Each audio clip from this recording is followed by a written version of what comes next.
Good evening, everybody. So this is where I grew up. Do people recognize some of those pictures? That on the right is Radlett Bushy Reform School, which my parents were virtually founder members of. And on the bottom right, left-hand corner, where's that? Boreham Wood. It's Shelley Road in Boreham Wood, my old stamping ground. I no longer live there anymore. And above that is, do people know what that is? The perfect playing fields of Haberdashers' School, where I went to school. Yes, I'm a Habs boy. In the 1980s. This was my life growing up as the child of Jewish middle-class parents living in relative prosperity, relative comfort, and relative privilege. One thing that it wasn't, though, was very metal. And what do I mean by metal? Well, that's partly what this talk is about. But I mean heavy metal here. I don't mean literal metal. And one of the things in my life that I've had to grapple with a lot is what's it mean to be a Jewish person who loves heavy metal and whose interests don't really align with that all the time. So this is, I hope all of you have this album at home. This is, I don't actually like it very much anymore, but anyway, that's the story. This is Iron Maiden's The Number of the Beast, which came out in, it's either 81 or 82, when I think I was 9 years old at the time. And this album had a massive impact on me. Not because I immediately loved it, but because it was a bit scary. It was a bit troubling. I mean, it was partly the artwork, which was pretty lurid. It was also about these themes about the devil and things like that. But above all, it was the music, the screaming, the guitars, the speed that really captured me. Well, one thing I couldn't do was to reconcile this world that I was discovering of heavy metal culture with my life in Boreham Wood, going to Haberdashers and Radlett Bushy Reform School. The two didn't seem to link up. The world of heavy metal in the 1980s was very boozy, blokey, rough and ready, quite loud. That was not what my life was at the time. So I rejected it. When I was, I'm not entirely sure the age, about 12 years old, I threw all my heavy metal records away. It wasn't a huge collection, but it was something. I couldn't deal with it anymore because I couldn't reconcile it with the world that I came from. However, it didn't take. Or rather, as I grew older, I started to realize that bands like Iron Maiden and things like this were more theatrical, really. They weren't really that scary when it came down to it. But I also discovered in my mid to late teens something that was actually genuinely scary and much more extreme than Iron Maiden and the metal that I grew up with was. This is what's known as extreme metal, a collection of genres that virtually obliterate melody, that are screamed or grunted rather than sung, that are incredibly fast or sometimes incredibly slow, and seem to transgress the boundaries of reality and morality itself. So naturally, I ended up doing a PhD on it. And that's what I spent most of my time in my 20s at Joice College doing a PhD in the sociology of global extreme metal scenes in Sweden, Britain, and in Israel. That's another story. Maybe I'll come back and tell you about it if I'm invited. And some of this stuff was actually pretty dodgy. This is two founding members of the band Mayhem, the Norwegian it's called black metal, satanic metal band. They were responsible for burning a number of ancient wooden churches in Norway to the ground. The person on the left there is called Dead. Well, he's not anymore because he is actually dead. He killed himself. And the person on the right is called Euronymous. It's not his actual name, by the way. These are not their actual names, in case anyone wants to know.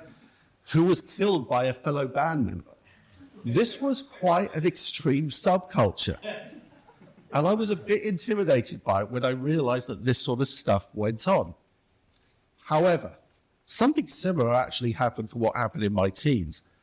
I started spending time, not with these particular people, because they were dead, but with other people, particularly in Sweden. And I started to discover a different side of extreme metal culture. And this is not the actual thing I discovered, but it's an illustration. One of the slogans at the time was support the war against Christianity in Gothic letters, something I'm sure we can all agree on. And one of the things I saw was a flyer like this that said, support the war against Christianity, buy our t-shirts. And I started to realize that mixed in with these very blood-curdling slogans was something much more recognizable, was normal life, selling t-shirts, selling cassettes, writing to people. There were a lot of pen pals in this world. The everyday stuff of making a band work. You have to have a bank account. You've got to administrate this sort of stuff. And then there was a huge side of extreme metal culture that was actually quite mundane. In fact, I discovered something more, which is some aspects of extreme metal culture were positively nice. On the left is, as I'm sure you all recognize, George Corpse Grinder Fisher, the vocalist of the American death metal band Cannibal Corpse. And he has a hobby, which is going into arcades and using one of those grabbing things, what they call, to collect toys, which he then goes and gives to kids and to charity. On the right is possibly the greatest thing that ever happened, which was in 2005, the Swedish power metal band Hammerfall recorded the official theme song of the Swedish women's curling Olympic team. And I started seeing all this stuff that was actually quite fun. That beneath this extraordinary culture was something much more ordinary, much more normal, much more mundane, and even charming. Now, I'm sure you're all wondering, what does this have to do with Jews? Well, actually, it has a lot to do with Jews. Because just as heavy metal culture is seen as extraordinary, either in a good way or in a bad way, people either love it or they hate it, but they don't see it as dull. Something is kind of similar with us. We are treated as an extraordinary people. We are extraordinarily evil. The embodiment of evil. Fighting us becomes the most significant fight in human history. On the other hand, we're seen as extraordinarily brilliant. And actually, we often are. It's not just Albert Einstein. This was just one picture. I could have chosen, Leonard Cohen. I could have chosen Barbara. I don't like Barbara Streisand very much. Choose a better one. But you could all think of extraordinary Jews because there have been a hell of a lot of them. Extraordinarily brilliant, extraordinarily evil, just like metal. Now, in recent years, I've been starting to yearn for something.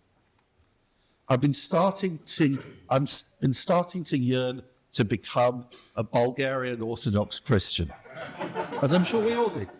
Now, you probably don't know a great deal about Bulgarian Orthodox Christianity, and that's the point, right? No, I mean, in Bulgaria, it's a different matter, but anywhere in the world other than Bulgaria, Bulgarian Orthodoxy, when it's heard about, is not seen as extraordinarily evil or extraordinarily brilliant. It just exists in the world, as it has every right to do, as a culture amongst other cultures. And over the last few years, what I've seen is very far from being Bulgarian Orthodox. There are demonstrations all the time, for us or against us or somewhere in the middle. There are political debates happening about Jews, about Israel, about anti-Semitism. We are on the front pages all the time. Now, one thing I'm not saying, just to be clear, is that Jews need to hide. Jews shouldn't fight. Jews shouldn't be involved in the world. I'm not saying that at all. Nor am I saying that if we were more like Bulgarian Orthodox Christians, somehow anti-Semitism would vanish from the world. I don't think it would. It's too deeply ingrained. But what I do worry about is whether, amidst this time of intense scrutiny of who we are, that we might end up losing something important about ourselves. And what is this something that's important about ourselves? Well, it's supper quizzes, basically. It's those aspects of Jewish life that we all know about, but we don't shout from the rooftops how brilliant it is, because it's not brilliant. The world is full of supper quizzes. That's the nature of being Jewish in Britain.